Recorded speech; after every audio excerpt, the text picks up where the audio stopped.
અહેમદાબાદ મિત્ર ન્યૂઝની ટોપ 10 ખબરોમાં આપનું હાર્દિક સ્વાગત છે. ગુજસેલને બોમ્બથી ઉડાડવાની ધમકી આપનાર ઝડપાયો. અમદાવાદ એરપોર્ટ પર ગુજસેલને બોમ્બથી ઉડાવી દેવાની ધમકી આપનાર આરોપીને આ સાયબર ક્રાઇમે ઝડપી પાડ્યો છે. ભાવેશ પટેલ નામના યુવકે અંગત દાવતમાં ધમકીભર્યો ઈમેલ કર્યો હોવાનું સામે આવ્યું છે. આરોપી કન્સ્ટ્રક્શન અને એરપોર્ટ પર ઇવેન્ટ મેનેજમેન્ટના કામ સાથે સંકળાયેલો છે. પારસ મેડિકલ એજન્સીના ગોડાઉનમાં લાગેલી આગ કાબૂમાં. અમદાવાદ શહેરના જોધપુર વિસ્તારમાં બીઆરટીએસ બસ સ્ટેન્ડ પાસે આવેલ પારસ મેડિકલ એજન્સીના ગોડાઉનમાં આગ લાગવાની ઘટના બની હતી. જાણ કરવામાં આવતા ફાયર બ્રિગેડની 4 ગાડીઓ અધિકારીઓ સાથે સ્થળ પર પહોંચી હતી. મેડિકલ સાધનો અને દવાઓનું ગોડાઉન હોવાના કારણે આગ વધારે ફેલાઈ હતી અને ધુમાડો થયો હતો. ધુમાડો બહાર નીકળવા ફાયર બ્રિગેડે બારીના કાચ તોડવા પડ્યા અને ઉપરની દિવાલ તોડી ધુમાડાને બહાર કાઢવાની કામગીરી કરવામાં આવી. ફાયર બ્રિગેડની ટીમને ધુમાડો બહાર કાઢવા માટે ખૂબ મહેનત કરવી પડી હતી. આગ સંપૂર્ણપણે કાબૂમાં આવી ગઈ, પણ ધુમાડો બહાર નીકળી શક્યો નહોતો, જેના કારણે થઈને વાર લાગી હતી. અમદાવાદમાં 3.30 લાખમાં મળશે 1 BHK ફ્લેટ. રાજ્યના સૌથી મોટા આર્થિક પાટનગર અમદાવાદ શહેરમાં હાઈરાઇઝ બિલ્ડિંગ બની રહી છે અને મકાનો મેળવવા હવે ખૂબ મોંઘા થઈ ગયા છે. ત્યારે આર્થિક રીતે નબળા લોકોનું ઘર મળી રહે તેના માટે સરકાર દ્વારા આવાસ યોજનાના મકાનો બનાવવામાં આવી રહ્યા છે. અમદાવાદ મ્યુનિસિપલ કોર્પોરેશન દ્વારા પ્રધાનમંત્રી આવાસ યોજના શહેરી અંતર્ગત 7,825 જેટલા 1 BHK ફ્લેટ બનાવવામાં આવશે. નિકોલ, બોપલ, મોટેરા અને મકરબા વિસ્તારમાં ઓછી આવક ધરાવનારા લોકો માટે EWS આવાસ યોજનાના મકાનો બનશે. ફ્લેટોને મેન્ટેનન્સ સાથે રૂપિયા 3.30 લાખમાં આપવામાં આવશે. અમદાવાદ મ્યુનિસિપલ કોર્પોરેશનની વેબસાઇટ પર ઓનલાઈન અરજી કરવાની રહેશે. બપોરના સમયે કામ વગર બહાર નીકળવાનું ટાળજો. ગુજરાતમાં 4 દિવસ હીટવેવની શક્યતાના પગલે માથું ફાડી નાખે એવી ગરમીની આગાહી કરવામાં આવી છે. હવામાન વિભાગના જણાવ્યા અનુસાર રાજ્યમાં ગરમીનો કહેર વધવાનો છે. આગામી 7 દિવસ માટે વિવિધ જિલ્લામાં હીટવેવની સાથે ઓરેન્જ અને યલો એલર્ટ જાહેર કરવામાં આવ્યું છે. અમદાવાદમાં હજુ પણ 5 દિવસ ઓરેન્જ એલર્ટ જાહેર કરવામાં આવ્યું છે. 1 થી 2 દિવસની અંદર ચાલુ સિઝન અને ગત વર્ષની ગરમીનો રેકોર્ડ તૂટે તેવી સંભાવના છે. અમદાવાદમાં રાતે ગાર્ડનમાં રમવા ગયેલા બાળકો પર પોલીસે હાથ ઉઠાવ્યાનો આક્ષેપ. અમદાવાદના વાસણા વિસ્તારમાં પોલીસે કામગીરી સામે ગંભીર સવાલો ઉઠ્યા છે.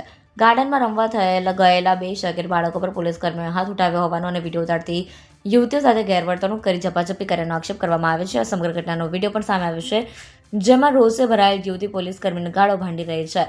આ ઘટના બાદ યુવતીએ પોલીસ કમિશનરને લેખિત અરજી કરી કડક કાર્યવાહીની માંગ કરી છે. પતંજલિની પ્રોડક્ટની આડમાં હરિયાણાથી 76 લાખનો દારૂ અમદાવાદ આવ્યો. અમદાવાદની સરખેજ પોલીસે એસપી રિંગ રોડ પર એક ટ્રકમાંથી લાખો રૂપિયાનો વિદેશી દારૂ ઝડપી પાડી મોટી સફળતા મેળવી છે. હરિયાણાથી પતંજલિ કંપનીની પ્રોડક્ટ્સની આડમાં છુપાવીને લાવવામાં આવેલ અંદાજે 76 લાખ રૂપિયાનો દારૂ પોલીસે જપ્ત કર્યો છે. આ મામલે પોલીસે ટ્રક ડ્રાઈવરની ધરપકડ કરી કાયદેસરની કાર્યવાહી હાથ ધરી છે. લોકોને 1 વર્ષ સોનું ન ખરીદવા પીએમની અપીલ. ઈરાન અમેરિકા યુદ્ધના કારણે દુનિયાના તમામ દેશો મુશ્કેલી અનુભવી રહ્યા છે. છેલ્લા કેટલાક મહિનાઓથી ડોલર સાથે રૂપિયો ઘસાઈ રહ્યો છે, જેના કારણે ભારતના વિદેશી હુંડિયામણ પર અસર પડી રહી છે. દેશ સામે ઊભી થઈ રહેલી મુશ્કેલીનો સામનો કરવા પીએમ મોદીએ લોકોને 1 વર્ષ સુધી સોનું ન ખરીદવા અને પેટ્રોલ ડીઝલનો ઉપયોગ ઘટાડવા અપીલ કરી છે. આ અપીલના કારણે જ્વેલર્સમાં ફફડાટ ફેલાયો છે. માતાના ગર્ભમાં જ મૃત્યુ પામેલા બાળકના પરિવારને વળતર ચૂકવવા હુકમ. સુરતના કિમ રેલવે સ્ટેશન પર માતાના ગર્ભમાં જ મોતને ભેટેલા બાળકના પરિવારને 8 લાખ રૂપિયાનું વળતર આપવાનો ચુકાદો ગુજરાત હાઈકોર્ટે આપ્યો છે. ગુજરાતના ઇતિહાસમાં રેલવેમાં અકસ્માતમાં ગર્ભમાં રહેલ બાળકના મૃત્યુ બાદ વળતર ચૂકવવાનો પ્રથમ કિસ્સો છે, જેમાં કોર્ટે અનબોર્ન ચાઇલ્ડના પિતાને 8 લાખ રૂપિયા 9% વ્યાજ સાથે ચૂકવવાનો આદેશ કર્યો છે. અગાઉ માતાના મૃત્યુ માટે રેલવે ટ્રિબ્યુનલે 8 લાખ રૂપિયા વળતર ચૂકવવાનો આદેશ કર્યો હતો. ઉર્જિત કવિની ધરપકડ. વૃદ્ધને 28 દિવસ ડિજિટલ અરેસ્ટ કરી 1.47 કરોડ પડાવ્યા.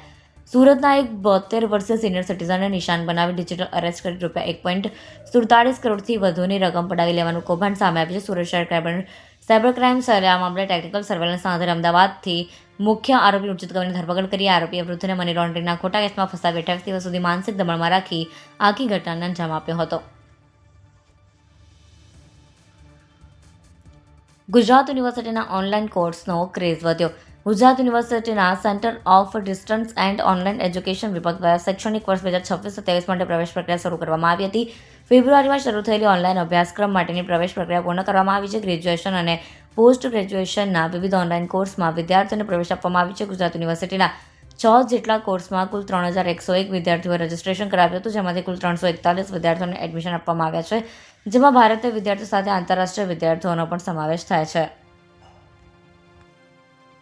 અહેમદાબાદ મિત્ર ન્યૂઝની યુટ્યુબ ચેનલને સબસ્ક્રાઇબ કરો અને બેલ આઇકન જરૂરથી દબાવો, જેથી મહત્ત્વના સમાચાર આપના સુધી જલ્દીથી પહોંચે.